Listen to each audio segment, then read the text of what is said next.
Welcome to today's episode. We're going to be talking about wild Pokemon. How do they work? What do you get from them? What even is a wild Pokemon, right? Anything that's an NPC, a non-playable character in the game, any neutral Pokemon, anything you get experience off of, these are wild Pokemon. Do not call your teammates wild or neutral Pokemon. Even if they suck, it's not nice. They're people too, okay? Cool. Let's go through our table of contents today. So by the end of today's lesson, you'll have gotten some really good tips and some generic mechanics on how all wild Pokemon work, or how most of them work. We're going to talk about the Pokemon that start at the games. So Lillipup and the Aipoms down the lane or the paths, Pokemon in the jungle or the central area, Pokemon within the lane, the bees, aka Combee and Vespiquen pair, when they spawn, sort of how their spawn rate works. And finally, the major objectives of the game: Drednaw, Rotom, and obviously the one everyone knows, Zapdos.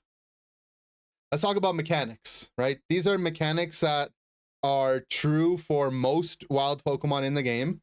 And the biggest one, the one that I'd want to start everything off of, because this is the one that surprises everyone the most, is that defenders and supporters do bonus damage to neutral and wild Pokemon.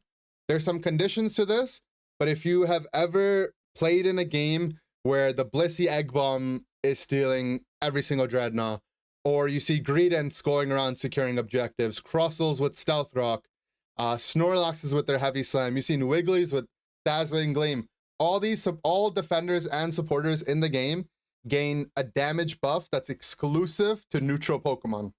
It's 10% to start the game, and the moment they hit 9, that upgrades to 20%. Now, there's exceptions to this rule. For one, it only works on your move A. Move A is qualified as the move that's closest to the bottom of your screen. So think Blissey's Egg Bomb would, and Blissey doesn't have a damaging move in the other spot, so maybe that's not a good example. Think about, let's say Eldegoss, for example. If you're Leaf Tornado, Cotton Spore, Leaf Tornado will do that bonus damage, but Cotton Spore will not. Your basic and boosted attacks, they do the bonus damage as well to objectives. Eldegoss's passive also does bonus damage to that objective as well. Blastoise in Rapid Spin also deals bonus damage to these objectives, which is why you'll see a lot of these defendery type of Pokemon end up randomly securing last hits on objectives. They just simply do more damage to these Pokemon. The one caveat, and maybe they did this intentionally because they knew how broken Hoopa is Hoopa is just not categorized the same way. Hoopa doesn't get this bonus damage. They don't get it on their move A, they don't get it on their basics, they don't get it in their Unite, not at all. The rest of these Pokemon do. So try to take advantage of that. You know, think that your Heavy Slam on Snorlax is an incredibly great last hit secure, especially at level 11. Heavy Slam does bonus damage. It stuns the people around them. So if your Heavy Slam misses, you can go in for a basic attack, which also does more damage to objectives. But this is true for Drednaw. This is true for even stuff in the lane. So those Audinos. And this is why you see a lot of Pokemon in the defender and supporter role being so critical for securing last hits in the lane. Blissey's Pound does an astronomically high amount of damage to those lane Audinos. And a part of that is because of this hidden mechanic that most people don't know about. That's the biggest one. There's a couple other ones. This one you might have felt intuitively, but wild Pokemon, when you take them out, they actually provide you with a heal. The moment you take them out, they provide you with a buff, and that buff on activation, so the moment you last hit them, they provide you with a 3% max HP heal. So anything in the game, even if it's a Corphish, it's one of the small Combees, whatever it might be, you get 3% max HP, and then a second after that, you get an additional 3% max HP heal. So you end up healing for quite a bit, and this also stacks with itself. So if you take out a bunch of bees, take out a bunch of Corphish, you start healing a lot of HP. That's where that's coming from, and it's based on your Pokemon's max HP. So you can end up healing for quite a bit after taking out some wild Pokemon. And if you've noticed after playing the game for a little bit, the big objectives in the game, Rotom, Drednaw, and Zapdos, instead of that 3% HP heal, anyone that was involved, so not even the person that last hit it, but anyone that assisted in the knockout, they all just get a 30% HP heal. So this is why in the late game, combined with other mechanics, flipping things like Drednaw and Zapdos, the winning team seems to have such a big advantage is because they get 30% of their HP back. In the case of Drednaw, you know, they get a shield, they get a bunch of XP. So the team that ends up lasting in it is at a major advantage, and it's primarily because of this mechanic here. Finally, the last mechanic that holds true for almost every wild Pokemon in the game, including those major objectives, is they get stronger as time goes on. And they don't get stronger depending on when they spawned. Literally, if they're standing there and they've been alive, once the time gets to a certain amount, they're just going to get stronger. And as a result of them getting stronger, they also provide additional experience. So this timer is every 30 seconds, starting at 9:40. And the reason why this is important to know, and you want to just have this in the back of your mind, is that at any time interval that's XX40 or XX10, so 8:40, 8:10, 7:40, 5:10, whatever it might be, if it ends in 40 and 10, the neutral Pokemon you're taking out will gain HP and also, most importantly, gain amount of XP it provides to you. So how can you take advantage of this? In the early game, if you're next to a Corphish and say you're level 3 or level 4, imagine you're a Gibble and you're trying to get to that next stage to evolve into a Gabite.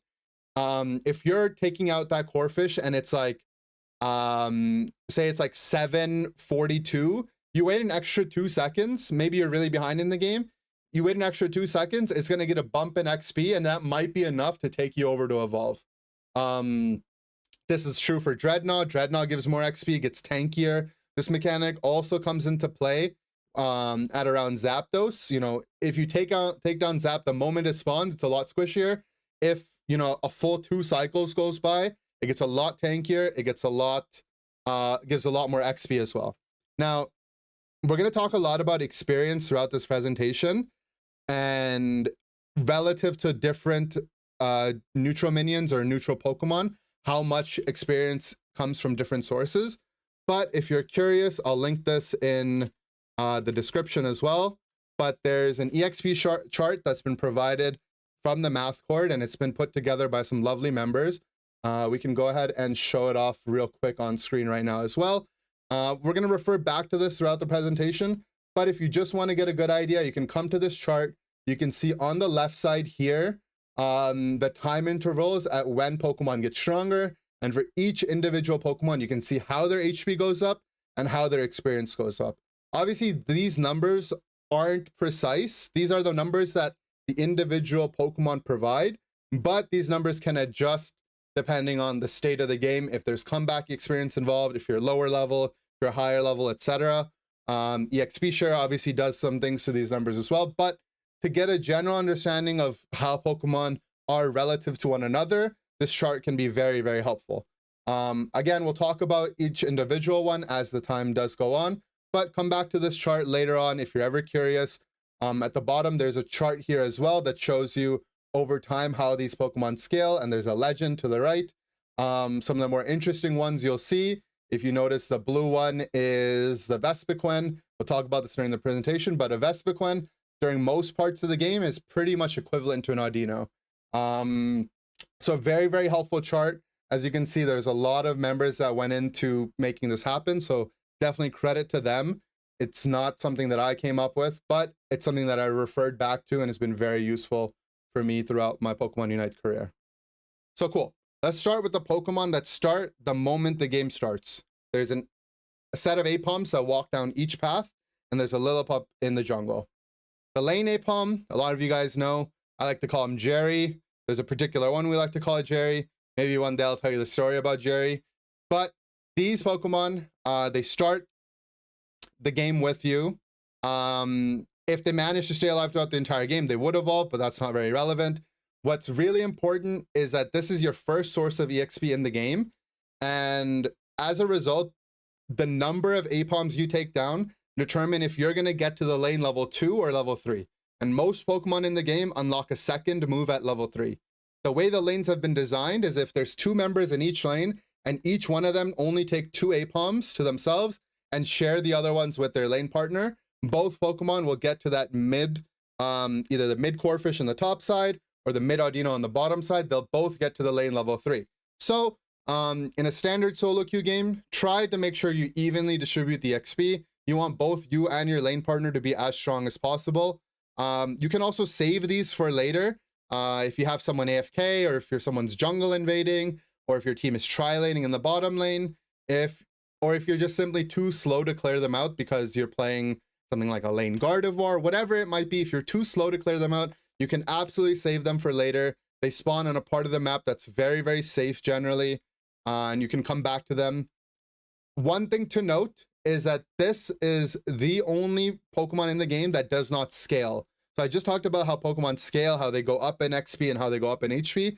These lane Aipoms, they stay the same amount the entire game. So you don't need to wait to take them out to maximize your XP, but you can wait to get them later in the interest of saving time.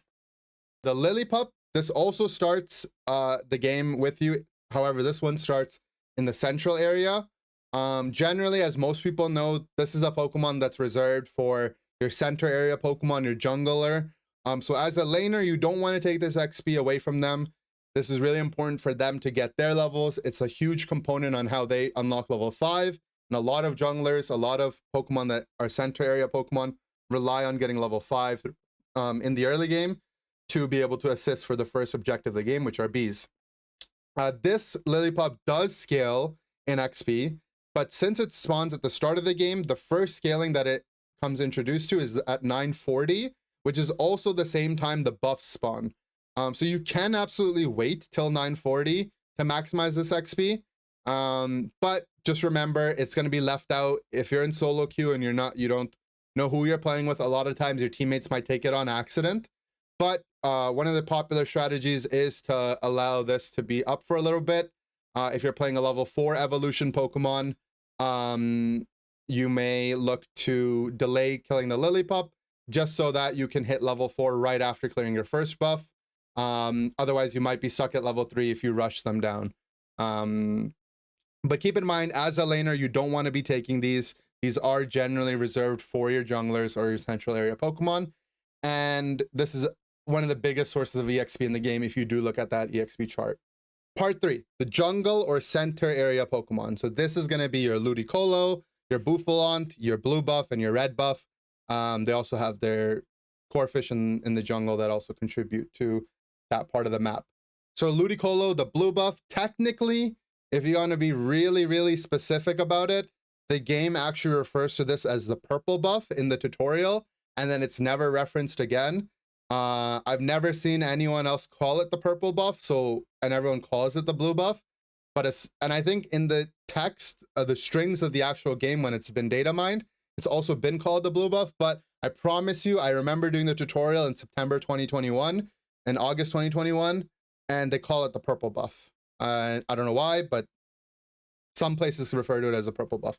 Regardless, upon taking down the Ludicolo or this blue buff, you gain a buff. This buff lasts 70 seconds. And one thing to keep in mind is most Pokemon in the game, most of these neutral Pokemon, they respawn after 60 seconds. So you can keep your blue buff for an additional 10 seconds after knocking down the Ludicolo before the next one respawns. The effect that it does, and I know there's a screenshot up on the screen, but let's make it very simple for you guys. When you're attacking wild Pokemon, so all the Pokemon referenced in this presentation, you will deal bonus damage to them when they're below 3rd HP. So when they're 30% and lower, your blue buff, every single time you go to send a basic attack or a boosted attack, that attack will do an additional instance of damage depending on how low they are, or depending on your stats, sorry, once they've hit below 30% max HP. Now, Muscle Band is kind of the reverse of this. Muscle Band deals damage. It basically deals more damage when they're higher HP. But one thing to note is that the blue buff, the internal cooldown on it, or how often it can proc, the cooldown is extremely low. And this is the reason why you'll see Pokemon like Charizard and Decidueye, for example, when they've got this blue buff on them, Decidueye, especially with Razor Leaf, but even just normal Decidueye, when they're hitting objectives with the blue buff, they're proccing on each one of those baby instance attacks.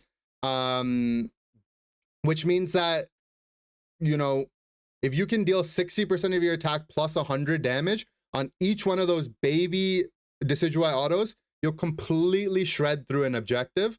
So if you've seen anyone play Razor Leaf Decidueye with Muscle Scope Razor, the moment that thing gets below 30% HP, it's pretty much done. It's actually a really good objective secure when you're playing something like Charizard or Decidueye or anything with incredibly fast attack speed. This is only on your basic attack, so your abilities do not proc blue buff. I've seen a lot of people think that I need to go get the blue buff if I'm playing Lucario and I'm going to power up punch it. It does not proc on abilities. And another note, this instance of damage is also special attack based damage. So if you have a blue buff on you, now that the game differentiates between physical damage sources, special attack sources, and true damage sources, you'll notice as a physical attacker, you'll have the purple damage text referring to the blue buff damage. This is also the object, like you want to make sure you have the blue buff because it deals bonus damage to wild Pokemon when you're going to clear your red buff, when you're going to clear anything else in the game. This will definitely 100% increase your farm speed and is very important to take down if you're playing a Pokemon that relies on scaling and leveling up heavily throughout the game, like the center area Pokemon. Its counterpart is the Bouffalant, aka the red buff. Similar to the Ludicolo, in the tutorial, this is referred to as the orange buff for whatever reason. But technically, it's actually the purple and orange buff, which happen to make a lot of sense considering the Unite's color scheme is often purple and orange. But the entire community, probably because they're coming from a different game, and also some instances of the string of the game itself, as far as I know, refers to this as the red buff. So I'm going to call it the red buff from now on, but very technically, orange buff is correct. What this does is also interacts with your basic attacks, but this is more useful against enemy Pokemon. Once you have the red buff, all your basic attacks provide a 30% slow on hit. So the moment your basic attack lands on your target, that target gets slowed by 30% for the next 2 seconds. If you apply a red buff while they already have the red buff applied, it'll refresh that 2 seconds. So it doesn't stack continuously with itself, but it does refresh its timer as long as you're hitting them. So this is really, really powerful on ranged Pokemon because unlike something like Razor Claw, the slow works on both melee and ranged Pokemon. And this is a big tool that the junglers will use, or the center area Pokemon will use when coming out of farming, when they're contesting the first major objective in the game, which are the bees, or they find someone on the map. This is primarily why you're going to be taken down. So very, very powerful throughout the game. If you are playing a jungler, make sure, or you're playing a ranged Pokemon, make sure to go back and get your blue buff to enhance your farm speed and your red buff to enhance your takedown potential. Very simple though, it's very powerful. And both the blue buff and the red buff, or the Bouffalant and the Ludicolo, provide a considerable amount of EXP. And you can see that yourself in the EXP chart as well that we talked about earlier. To finalize the central area of the game, we have the Corphish. Corphish spawn in multiple areas throughout the game, but there are certain Corphish that are labeled the jungle versions or the central area versions. These Corphish provide more experience than their lane Corphish or the central area near the boss pit where the Zapdos pit is. It provides, these Corphish in particular provide more EXP to their other counterparts. In fact, at the start of the game, these Corphish are worth almost double their counterparts. These jungle Corphish, they're very, very important, guys. They provide you with an incredible amount of EXP, more than you would ever actually think. One thing to note, and I have this as a note in the first note here, that the jungler does not always need both. And the reason for this is if the jungler times their passive experience well, or if they're playing a Pokemon that does not require an evolution at level 5, they can take down their Lillipup, their blue buff, their red buff, and the one circled in black haven't spawned at that point in the game. Then they can clear one Corphish, or they can leave both Corphish, go to gank, wait a little bit, clear the last Corphish, clear one of the Corphish, and then hit level 5, and they can leave the other Corphish to their bottom laner. This is more seen in competitive play, but I would say an easy rule of thumb is if you're duo queuing or trio queuing, and you're playing a like jungle Absol, Zorora, Buzzwole, any of these Pokemon that don't require an evolution, try to give your opposite laner partner a heads up, like, hey buddy, you can go and take my Corphish, I don't need it to evolve. It'll give them a much bigger amount of XP relative to where they are in the game than it would to you. So sharing is caring with this one for sure. I have them also marked with white circles and black circles.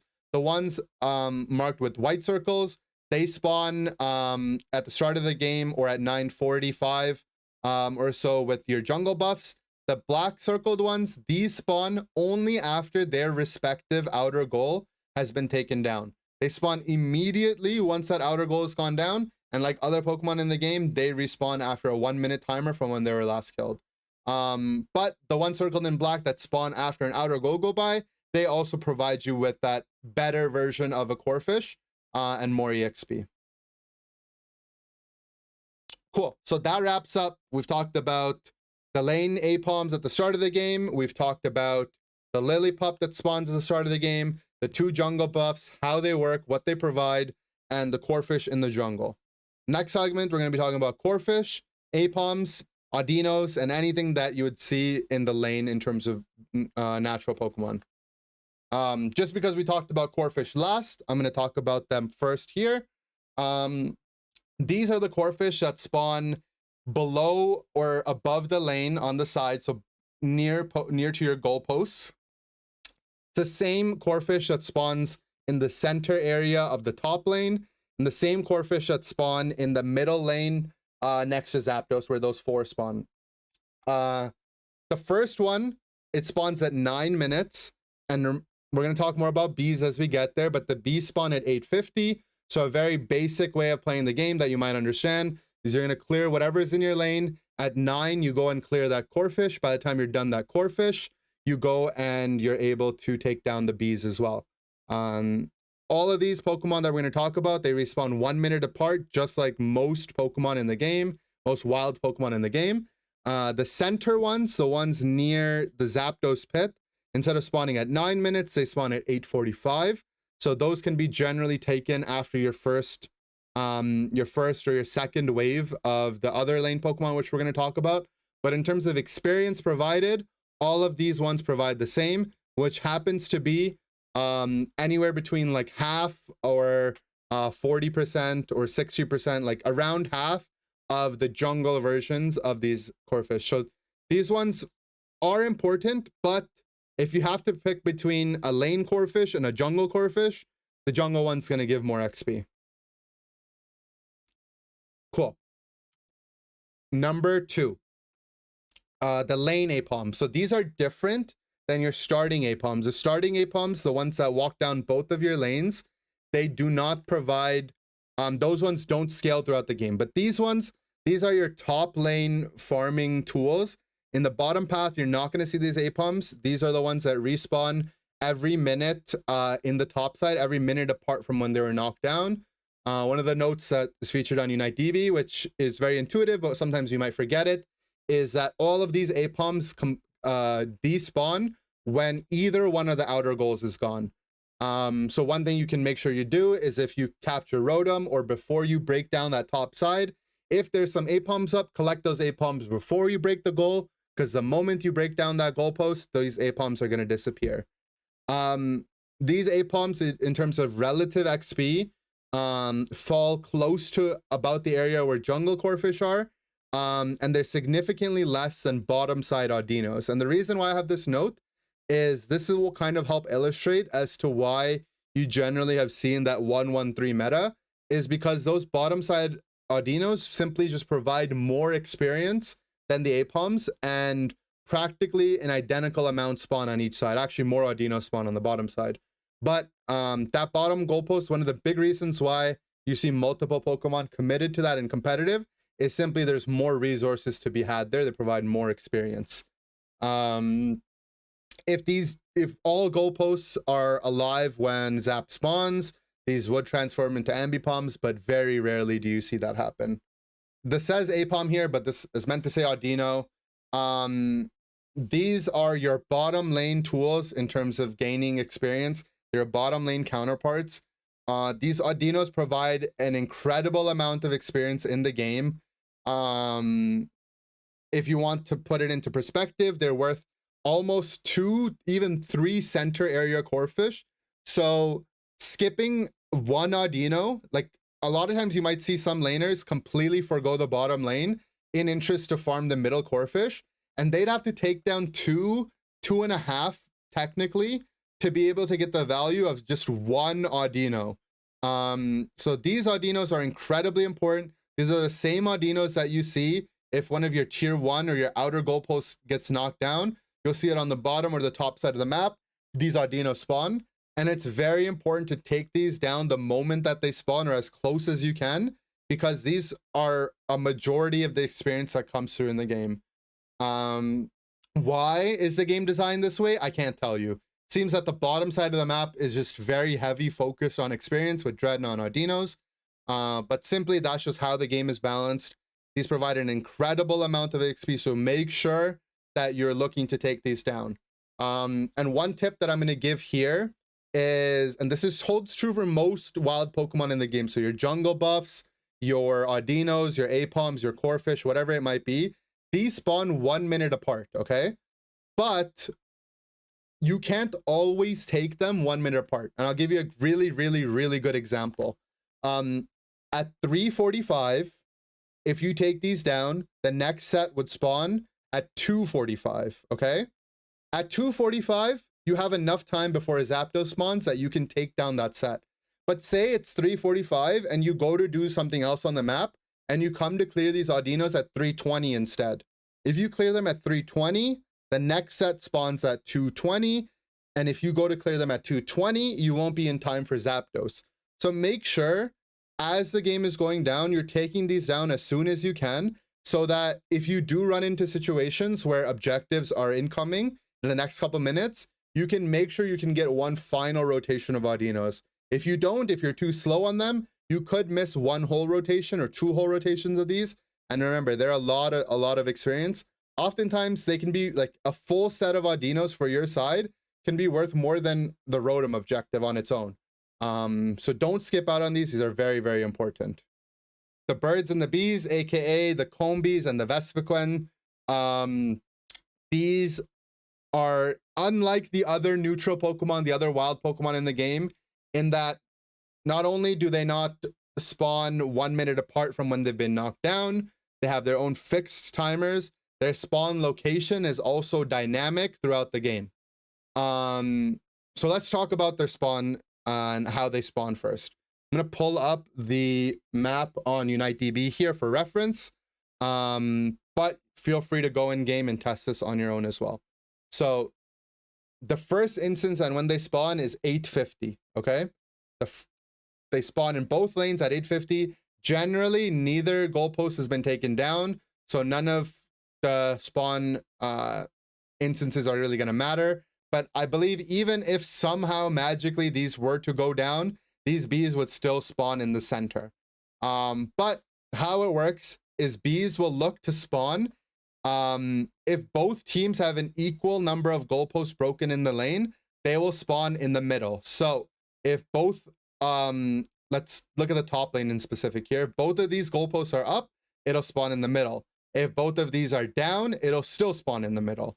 Now, if one side has their goalpost broken, the bees will spawn in front of their next available goalpost. So if orange side has their tier 1 down, the bees will spawn where these Aipoms are, roughly around this spot.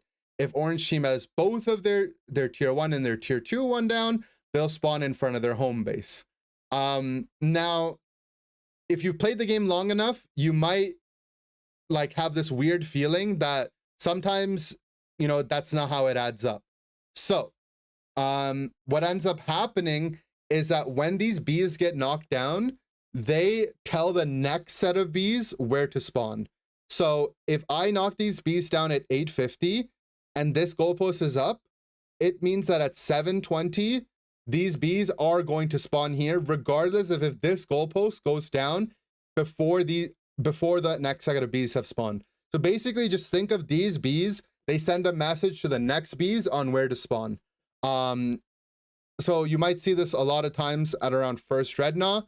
The 720 bees that come up, if these bees get taken down and then you break that goalpost, because these bees died when this goalpost is up, they're going to tell the next set of bees that, hey, your spawn location is where we are right now.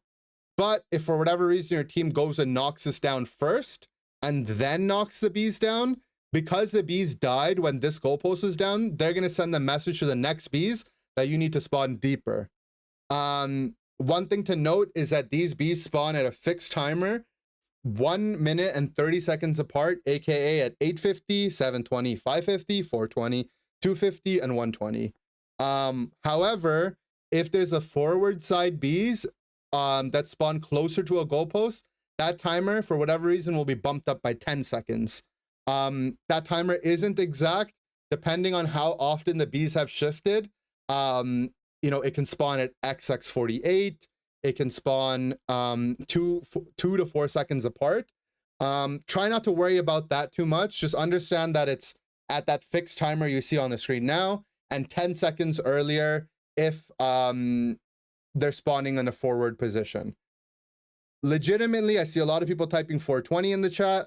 The way that I remember in the heat of the moment when bees are going to spawn is I intuitively know 850 and 720, and then I know 420 funny number. And then, you know, it's like above 420, there's the 550 bees. Below 420, there's the 250 bees, right? And then you add 10 seconds if they're forward side bees. And that's how I keep a mental note of it. If that helps you guys, you know, use that to your advantage. A lot of times the 250 bees, for example, do become 3-minute bees or 258 bees, depending on what goalposts have been knocked down. So use that to your advantage. Try not to rely overly on your mini map for the bees positioning, because that doesn't get reset until anyone on your team has gotten vision of them being knocked down. They do spawn every 130, but yo, who's going to be doing the math, you know, by the time like a bunch of 130s have gone by? Sometimes mental math can be hard. So I try to remember the fixed timers. Cool. So let's resume back to our presentation here. So that serves for our spawn timer when it comes to the Combees and the Vespiquen. A couple of notes about the Combees. Taking down 3 Combees is worth more than the big B, aka 3 small bees is worth more than the big B for a majority of the game, if not the entire game. The other thing is that because so many of these bees spawn, there's 3 small ones and 1 big one. Pokemon that get HP recovery per target hit, so things like Giga Drain Venusaur, E-Speed Lucario, who gets to reset on each individual bee, Serena with Triple Axle. These Pokemon can look to use these bees as a source of HP recovery in the middle of a team fight. So for example, if the 3-minute or 250 bees haven't been taken out and you're in a zap fight, you can actually save them as a Venusaur to go and Petal Dance to and get a big heal with your Giga Drain and then go back to the team fight. It's a very, very important mechanic that a lot of competitive players take to their advantage, because you get a bunch of healing from taking them down. As we mentioned, you get 3 to 6% per Pokemon, basically 6% of your max HP recovered, and then also any of the healing your moves do as well. So yeah, use these as an HP recovery tool. Also use them as a Unite Move charge tool. Every single thing you take down in the game provides you with Unite Move charge. The amount that they provide is equal. As long as you're knocking something out, wild Pokemon, it gives charge. If you knock down 4 bees, you get 4 instances worth of Unite Move charge. The Vespiquen is paired with the Combees. One thing to note is that each Vespiquen is about the same as an Audino, which is a lot of XP, but those 3 Combees are worth more. And like we talked about during the Audino slide, each Audino is worth about 2 to 3 center area Corphish, aka the ones near Zapdos or the ones in the lane. So these bees are an incredible tool for XP. Taking down all of the bees, like the Audino, the Vespiquen and 3 Combees, is an objective that's worth fighting for. A lot of times in competitive even, we'll use Rotom to secure the bees, well, like basically timing it so that the enemy team has to deal with Rotom while we can go and address both sets of bees. And if you're really good at the spawn timers, you can go and stand there before they spawn, even if it's an aggressive spawn, so you have to walk further away from it, because sometimes your opponents might not be ready for it. So yeah, take advantage of these. I'd say that this is probably one of the more underrated sources of experience in Pokemon Unite. Everyone either understands Drednaw is worth a lot of XP, or people seem to forget it, but most people seem to not put enough emphasis on the bees. So it's very, very important. Take advantage of this. I promise you, if you're not a big farmer on these bees and you add that to your gameplay, you'll probably on average get an additional level by the end of the game and you wouldn't even realize it. Part of the presentation is going to be around the major objectives of the game: Rotom, Drednaw, and Zapdos. Okay, these are the objectives that make or break the game. Everything we talked about leading up to this part of the presentation are experience that you gain so you can win these objectives to ultimately help you win the game. So a lot of things I tell, if you've ever been coached by me, is the bees are important because the bees help you get Drednaw. Drednaw helps you get Zapdos. Audinos are important because Audinos help you get bees. Farming the lane Aipoms quickly is important because it helps you farm more Audinos. So fast lane Aipoms gets you Audinos or Aipoms on the top side. More of those, more likely to win bees. More likely to win bees gives you more bees, more likely to win Dread because you're further ahead in XP. More Drednaws you win, more likely for you to be ahead in experience for Zapdos. The team that wins Zapdos generally wins the game. So everything adds up, everything accumulates to this part of the game. Obviously, there's more nuance, there's score involved. Rotom can be important as well, but general advice is XP lead makes Zapdos fighting easier. Zapdos winning makes game winning easier. So let's talk about Rotom first, okay? Both Rotom and Dread spawn at 7 minutes on the dot, and then they individually spawn 2 minutes after they've been knocked down. Rotom has this unique mechanic that it takes like 5 seconds to land as it's spawning. I don't know why it's been designed like that, but it is. What Rotom does is once you knock it out, it provides that 30% HP heal that all major objectives do to anyone involved in the Rotom fight that won Rotom. And then Rotom becomes an ally Rotom on your side, and it marches down the lane. If it manages to collide with a goalpost, it provides a debuff on that goalpost that allows your team to score freely on it for the next X amount of seconds.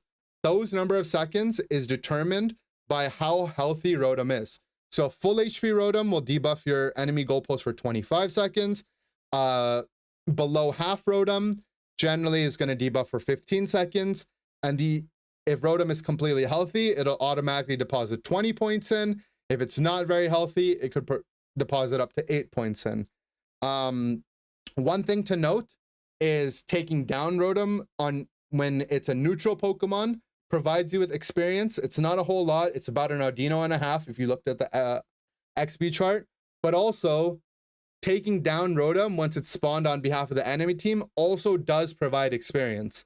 So a popular play can be to let the Rotom walk in to provide your team with Audinos to spawn on the side of the lane. But if it's too early in the game, or the Rotom is walking to your tier 2 point, remember that taking down this Rotom does provide XP similar to how other wild Pokemon operate. Not like Drednaw, which provides global experience, but experience similar to like an Audino. It's roughly, from what I remember, it's about an Audino and a half or so. Fun fact, you can definitely Buddy Barrier Rotom with a Buddy Barrier, and Eldegoss's Leaf Tornado works on Rotom for whatever reason. Things like Helping Hand from Blissey don't. Rotom mechanics like that are very just specific to Rotom itself. But biggest thing that you need to know is that once it collides with an opposing goalpost, it breaks it down and allows your team to freely score. In the last 2 minutes, it does instantly despawn as well. Drednaw, Rotom's counterpart, spawns in the bottom side of the map. This is the objective that is higher priority. It provides your team, no matter where they're on the map, with global experience, and every person on the team gets roughly 2 Audinos worth of experience, which means the team that knocks down Drednaw gets 10 Audinos rewarded to their side immediately. So I hope the rest of this presentation has served as context. If I've mentioned how severe or how important it is to take down that Vespiquen, to take down Audinos, imagine you taking down Drednaw gives you 2 Audinos, gives your other teammates 2 Audinos. You have 5 teammates, your team gets 10 Audinos worth of experience. So it's not as simple as trading in Rotom for Drednaw. If one team is given this without any contest, you are going to be giving away a lot of experience. Now, obviously, when it comes to a more nuanced game, trading Drednaw for Rotom, if you get some knockouts or if you get a bunch of scores in on the other side of the map, can be worth it. And also try to put it into this type of perspective, right? If it's the second Drednaw of the game, and you can take like 3 Audinos and enemy jungle buffs and also protect your goalpost, at times, Drednaw might not be the best objective. Drednaw provides a lot of experience. There can be trades made on the map that will equal out to about the XP that Drednaw gives. But just remember, if you do skip this objective, you don't contest the enemy team, they can take it down really quickly, and then they can go and take other parts of the map really quickly as well. In addition to that massive amount of experience, you get that standard 30% heal that all major objectives given the game, so Rotom, Drednaw, Zapdos, if you were assisting in the kill. And then Drednaw also, in addition to that, also provides you with a shield, which is a value of 8% of your max HP. That shield does run out after, I believe, 70 seconds. And from what I've seen, the game refers to that shield as the green buff. So there's the red buff or the purple buff, or as we discussed, potentially the orange buff, the red buff and the blue buff, or they might be referred to as the orange and purple buff. Drednaw provides you with the green buff, which is a big shield. And this is like one of the bigger components that gets undervalued when it comes to taking the third Dread of the game, is that not only do you get that massive experience boost, you deny your enemy team of the massive experience boost, but you get that max 8% shield, which helps into comps that have a lot of poke damage. As you're gaining Zapdos positioning, you can be a little bit healthier, and sometimes that can make or break the end of the game. What you need to understand, though, is it gives a lot of experience, and you don't want to miss out on this objective. This is a primary way a team can develop an experience lead throughout the game, and that experience lead is what you use to help have an advantage for the Zapdos fight. So Zapdos, it spawns at the final stretch at 2 minutes. The Zap corridor, or the legendary pit where it spawns, one of the doors comes up to section it off from part of the map. It's got 4 different attacks that it does. You can read about them on UniteDB. And the way Zapdos is designed is that it takes an element from Rotom and it takes an element from Drednaw. So the Rotom element it gets is the moment you knock it down, it, instead of having to collide with an enemy team goalpost, it instantly debuffs all enemy team goalposts, allowing your team to freely score. Because it also happens to spawn during the final stretch, all your points are worth double during that point. So that's what it gains from Rotom. And then from Drednaw, it also provides your team with a global experience buff, even more than Drednaw. So I talked about Dred being worth about 2 Audinos per person, or 10 Audinos to a team. Zapdos provides even more experience. So that means that the team that generally wins Zapdos, it gets knocked down, they get a 30% max HP heal, lightning strikes on each instance of the opposing players, and then everyone on the team also gains a massive influx of experience, and they also all get Eos energy awarded to them as well. 15 to every player, 30 for the person that knocks it down. If there's extra left over because someone's capped, the remaining is dropped on the ground. So obviously, all the wild Pokemon we talked to come up to Zapdos. Taking down Zapdos is gonna primarily decide which team wins the game. But it's important. The reason why we talked about this at the end is because this is the last thing that spawns. Everything leading up to this is going to give you that lead. So Drednaw is going to give you experience. Rotom's going to give you map pressure. other Pokemon are going to allow you to get experience for the other objectives in the game. So I don't need to tell anyone at this point, if you've played enough of the game, if you found yourself in my streams or my YouTube videos, you should understand that Zap pretty much decides the game. Obviously, this is not a hard, fast rule. You've seen time and time again, teams can lose Zap, teams can give up Zap if they have enough lead. But generally, you're going to refer to this as your win condition. And that is the end of the presentation. I'm going to be taking any questions in the YouTube comments, in the Twitch chat. As a reminder, presentation would not be possible without the wonderful folks that we talked about at the start of the stream. They're the ones that supply the information. My girlfriend's the one that helps me make the presentation look good. Lazadin has been a resource that, you know, I reach out to confirm things. So everyone involved has an equal part on how to on making this presentation possible.